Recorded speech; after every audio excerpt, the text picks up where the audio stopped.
आप सभी साथियों का स्वागत है दोस्तों मेरे आज के हमारे एक और नए वीडियो में।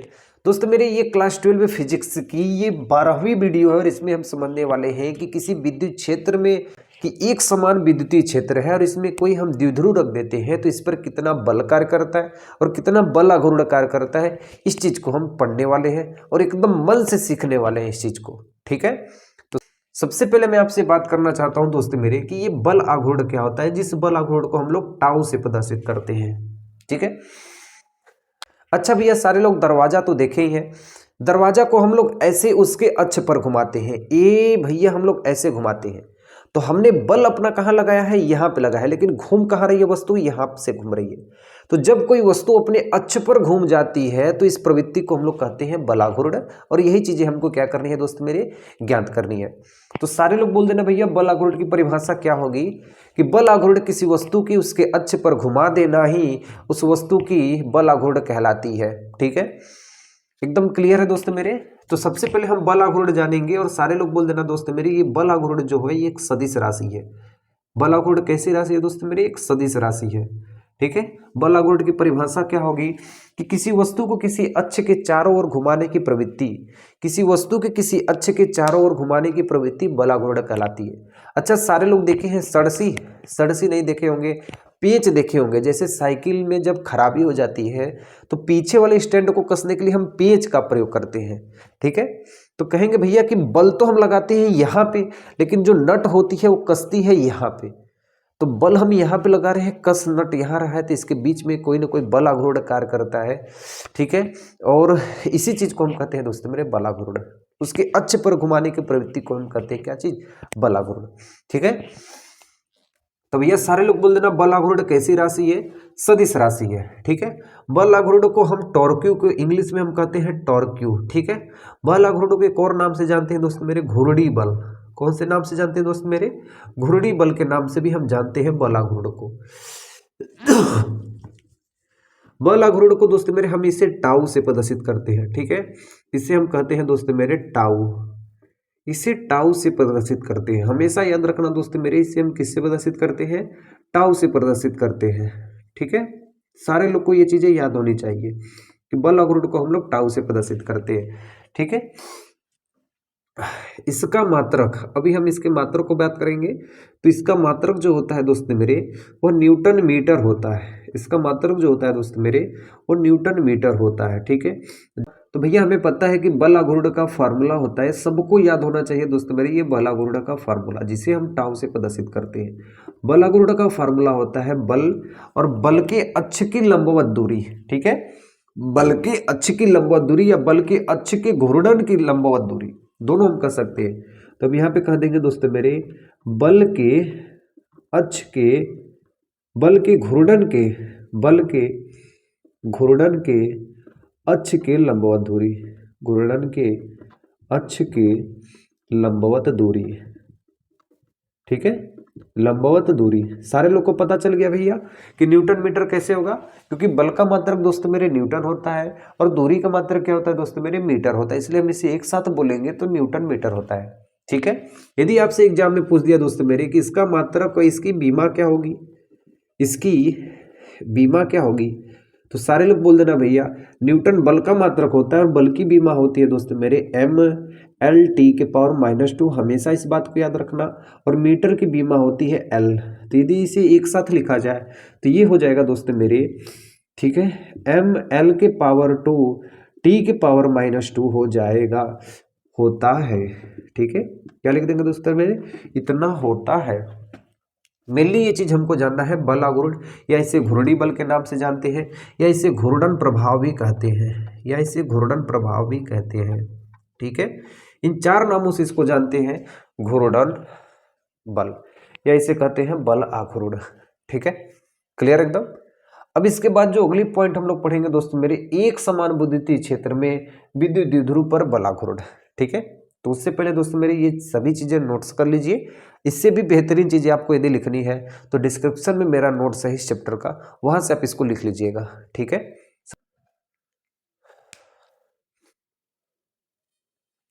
ठीक है, क्लियर एकदम दोस्तों मेरे। तो सबसे पहले दोस्तों मेरे हम बनाते हैं एक समान विद्युतीय क्षेत्र। सबसे पहले आप लोगों को क्या बनानी है दोस्तों मेरे, एक समान विद्युतीय क्षेत्र, और इसको हम बड़े बड़े बड़े अक्षरों में बनाएंगे ताकि आप लोग को समझने में कोई दिक्कत ना हो। ठीक है, क्लियर एकदम। ये एक समान विद्युतीय क्षेत्र है जिसे हम लोग कहेंगे वेक्टर ए। ठीक है, इसमें हम एक विद्युत द्विध्रुव को रख लेंगे। तो भैया सबसे पहले हम यहाँ पे एक बिंदु ये ले लेते हैं, और यहाँ से एक बिंदु हम यहाँ पे खींच देते हैं, एक बिंदु ये हो गया, और इसका हम रख देते हैं प्लस क्यू आवेश है, और इस बिंदु पे हमारा माइनस क्यू आवेश है। क्लियर एकदम। इस बिंदु से जो बल होगी वो विद्युत क्षेत्र की दिशा में होगी, और इस बल को हम लोग कहेंगे F1। ठीक है, और इस बिंदु पे जो बल लगेगा दोस्त मेरे वो विद्युत क्षेत्र की दिशा के विपरीत लगेगा, इसलिए इस बल को हम लोग कहेंगे F2। ठीक है, अरे एक चीज ध्यान से देखिएगा, इस प्लस क्यू आवेश के कारण जो बल लगेगा वो विद्युत क्षेत्र की दिशा में लगेगा, इस माइनस क्यू आवेश के कारण जो बल लगेगा वो विद्युत क्षेत्र की दिशा के विपरीत दिशा में लगेगा। क्योंकि प्लस है तो विद्युत क्षेत्र की दिशा में, माइनस है तो विद्युत क्षेत्र की विपरीत दिशा में। तो यहाँ पे हम लिखेंगे दोस्तों मेरे कि प्लस क्यू आवेश के कारण, ठीक है, लगने वाला बल, लगने वाला बल, ठीक है, लगने वाला बल।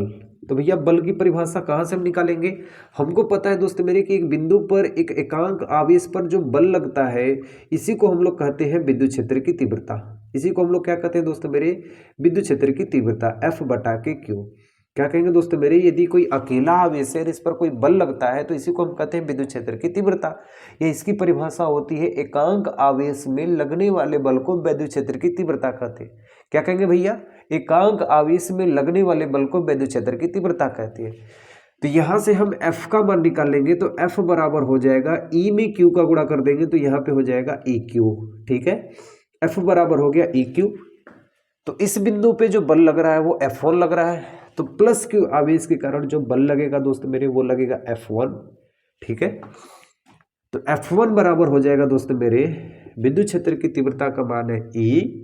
ठीक है, और आवेश का मान है दोस्त मेरे Q, तो यहाँ पे हो जाएगा EQ। क्लियर एकदम। उसी तरह हम दोस्तों यहाँ पे लिखेंगे कि माइनस क्यू आवेश के कारण लगने वाला बल, माइनस क्यू आवेश के कारण लगने वाला बल, लगने वाला बल, माइनस क्यू आवेश के कारण लगने वाला बल, इस बल को हम लोग F2 से प्रदर्शित करेंगे। जी हाँ भैया, किससे प्रदर्शित करेंगे, F2 से प्रदर्शित करेंगे।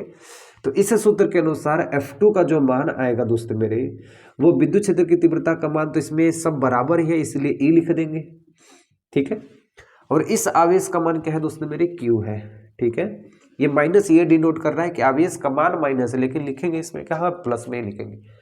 अगर मैं आपसे कहूँ दोस्त मेरे कि इस विद्युत द्विध्रुव पर, इस विद्युत द्विध्रुव पर इसके बीच की दूरी 2D है, इस विद्युत द्विध्रुव पर कुल बल यदि हम ज्ञात करें, कुल बल जो लगने वाला बल है तो वो हो जाएगा दोस्त मेरे F बराबर हो जाएगा F1 प्लस F2 हो जाएगा। तो बोलेंगे हाँ भैया F1 प्लस F2 हो जाएगा, तो कुल बल F बराबर हो जाएगा दोस्त मेरे, F1 का मान दिया है EQ, F1 का मान है दोस्तों मेरे EQ, F2 का मान है दोस्तों मेरे EQ।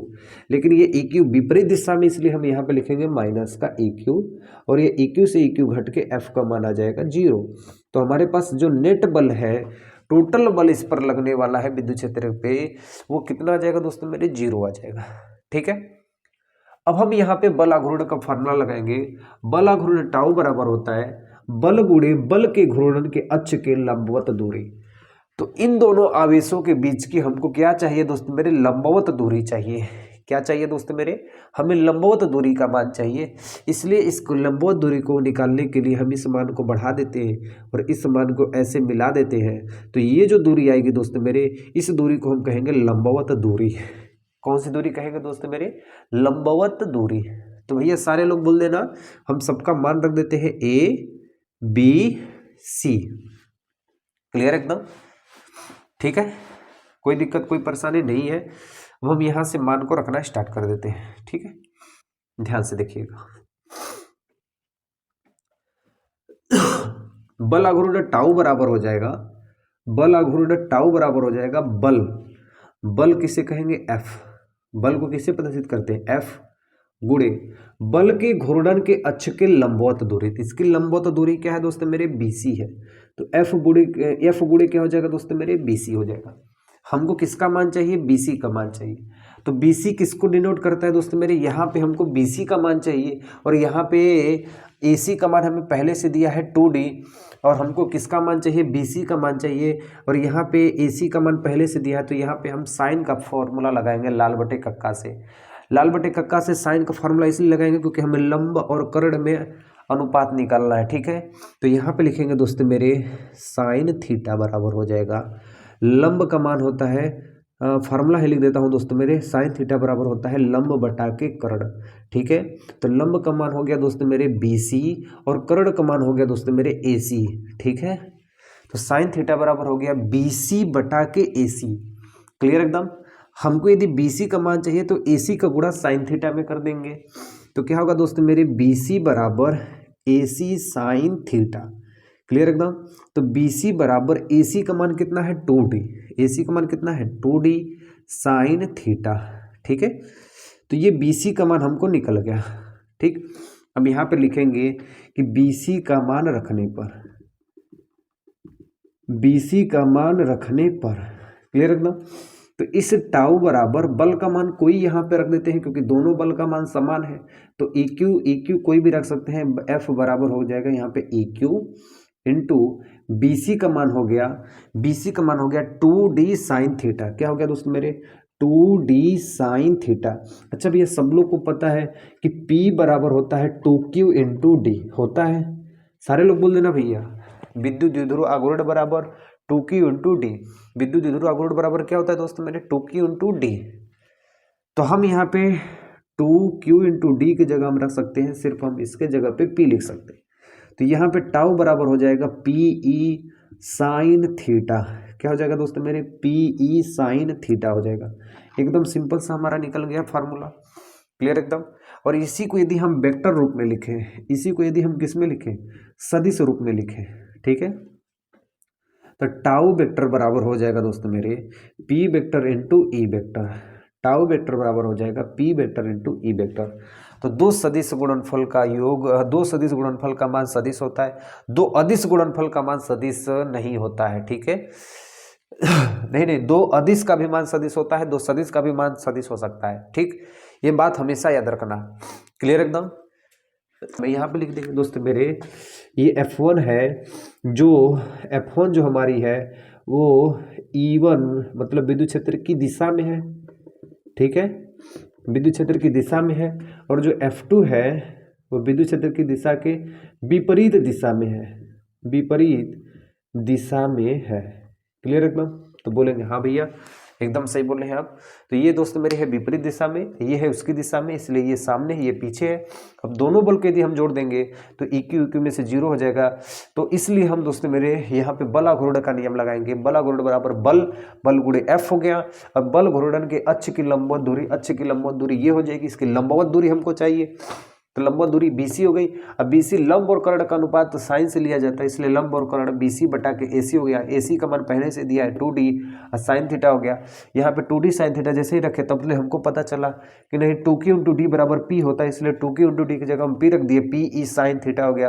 और टाउ का मान निकल गया PE साइन थीटा। इसी थीटा का मान दोस्तों मेरे अलग अलग अलग एंगल पर हम इसका मान निकालते हैं, क्लियर एकदम। तो इस थीटा का मान अलग अलग एंगल पे अलग अलग मान निकालते हैं। तो सबसे पहले दोस्तों मेरे इस डेरिवेशन को पहले नोट कर लीजिए, फिर इसके बाद मैं आपको अलग अलग स्थिति पे अलग अलग थीटा का मान रख के दिखाता हूँ, ठीक है दोस्तों मेरे। यहाँ पे मैं 3 स्थिति लिख देता हूँ जो इस चैप्टर में दिया है, जो NCERT की किताबों में दिया है। स्थिति नंबर 1, ठीक है, एक हम लिख देते हैं स्थिति नंबर 2, ठीक है, और एक हम लिख देते हैं स्थिति नंबर 3, स्थिति नंबर 3, स्थिति नंबर 3, ठीक है। आपको दोस्तों मेरे 3 चीजें या 4 चीजें या 5 चीजें नहीं, मैं सबके मान को लिख देता हूँ, साइन के जितने भी वैल्यू होते हैं। अगर मैं आपसे पूछूं कि साइन 0 अंश का मान कितना होता है तो वो होता है 0। यदि मैं पूछूं कि साइन 30 अंश का मान कितना होता है वो दोस्तों मेरे होता है 1/2। यदि मैं आपसे पूछूं कि साइन 45 अंश का मान कितना होता है तो 1/√2। यदि मैं आपसे पूछूं कि साइन 60 अंश का मान कितना होता है तो करड़ी में 3/2। यदि मैं आपसे पूछूं कि साइन 90 अंश का मान कितना होता है दोस्तों मेरे, वो होता है 1। क्लियर एकदम। हम अलग अलग मानों को अलग अलग तरीके से रख सकते हैं द्विध्रुव आघूर्ण को। तो हमारे पास फार्मूला दोस्तों मेरे है, स्थिति 1 में हम थीटा का मान रखते हैं दोस्तों मेरे, हम रखते हैं 0। तो टाउ बराबर दोस्तों मेरे फार्मूला होता है पीई साइन थीटा, थीटा की जगह हम 0 अंश रख देंगे दोस्तों मेरे। साइन 0 अंश का मान 0 होता है, इसलिए टोटल मान 0 हो जाएगा। इसलिए जो स्थिति 1 में जो बल आघूर्ण होगा वो स्थिर संतुलन होगा। कैसा होगा दोस्तों मेरे, स्थिर संतुलन होगा, संतुलन होगा, स्थिर संतुलन होगा। ठीक है, कहने का मतलब है कि जब हम 0 डिग्री एकदम विक्षेप करेंगे, अगर यह दरवाजा है एक तरफ, हम इसके क्या कहते हैं दोस्तों मेरे, इसके कब्जे पर यदि हम 0 अंश का भी घूर्णन करें तो इस पर कोई भी बल आघूर्ण लगेगा, तो बोलेंगे भैया कोई भी बल आघूर्ण, जब इसको हिलाएंगे नहीं तो इस पर कोई बल आघूर्ण लगेगा ही नहीं, इसलिए कहेंगे कि ये स्थिर संतुलन होगा। और यह न ही गति करेगा, तब तो ये स्थिर संतुलन होगा, तो गति भी नहीं करेगा, और न ही स्थानांतरित भी होगा, स्थानांतरित और ये स्थानांतरित भी नहीं होगा, और न ही दोस्त मेरे यह विक्षेप होगा, न ही दोस्त मेरे ये विक्षेप होगा। क्लियर एकदम। स्थिति नंबर 2 में दोस्तों मेरे हम थीटा का मान 180 अंश रख के देखते हैं। तो टाउ बराबर दोस्तों मेरे फार्मूला होता है पी साइन थीटा, और थीटा का मान हम 180 अंश रखते हैं, तो पी साइन 180 अंश हो जाएगा दोस्तों मेरे। और साइन 180 अंश का मान भी होता है दोस्तों मेरे 0 अंश होता है, इसलिए टाउ का मान हो जाएगा 0। लेकिन दोस्तों मेरे 0 अंश आ गया, इसका मतलब ये भी स्थिर होगा, ये भी स्थिर होगा, लेकिन इसमें जो बल लगेगा वो विपरीत दिशा में लगेगा, इसमें जो बल लगेगा वो विपरीत दिशा में लगेगा। ठीक है, 180 का मतलब हो गया विपरीत दिशा में, एक बल इधर से लगा रहे, एक बल इधर से लगा रहे, तो ये सामने से हो गया, ये विपरीत दिशा से हो गया। क्लियर एकदम। ठीक है, कोई दिक्कत कोई परेशानी नहीं है। स्थिति नंबर 3, यदि हम दोस्तों मेरे थीटा का मान 90 अंश ले लेते हैं, तो फार्मूला हमारे पास होता है टाउ बराबर पी साइन थीटा, और थीटा का मान हम 90 अंश रख देंगे दोस्तों मेरे, साइन 90 अंश, तो 90 अंश का मान होता है दोस्तों मेरे 1, और 1 रख देंगे तो मान में कोई परिवर्तन नहीं होगा, इसलिए टाउ बराबर पीई। तो लिखेंगे इस स्थिति में जो द्विध्रुव का मान होगा वो एकदम अधिकतम होगा। कैसा होगा दोस्तों मेरे, एकदम अधिकतम होगा। क्लियर एकदम। तो बोलेंगे हाँ भैया एकदम हमको समझ में आ गया। ठीक, यहाँ पे दोस्तों मेरे हम अलग अलग मानों को रख के अलग अलग तरीकों से इसको हम निकाले हैं विद्युत द्विध्रुव पर बल आघूर्ण। ठीक है, ने 0 अंश, ने 30 अंश, ने 45 अंश। तो मेनली जो हमारे एग्जाम में जो पूछेगा, जो एग्जाम में आएगा वो है 0 अंश, 180 अंश और 90 अंश। ठीक है, बाकी इन सब मान में भी रख के आप चेक कर सकते हैं, कोई कसम थोड़ा नहीं खाए हैं कि हम इस मान को नहीं रख सकते हैं। ठीक है, क्लियर एकदम। तो बोलेंगे हाँ भैया एकदम हमको ये कंसेप्ट भी क्लियर हो गया, एकदम समझ में आज भी गया। और कोई भी दिक्कत होती है दोस्तों मेरे, आप कमेंट करके हमको जरूर बताइए, मैं आपको सारी चीज़ें बताऊंगा अच्छी तरीके से जो आपको समझनी है। ठीक, क्लियर एकदम। मिलता हूँ ऐसे एक नए वीडियो में, नेक्स्ट वीडियो में जो है विद्युत फ्लक्स, और विद्युत फ्लक्स के बारे में एक एक चीज़ हम समझेंगे। तब तक के लिए सेवा समाप्त।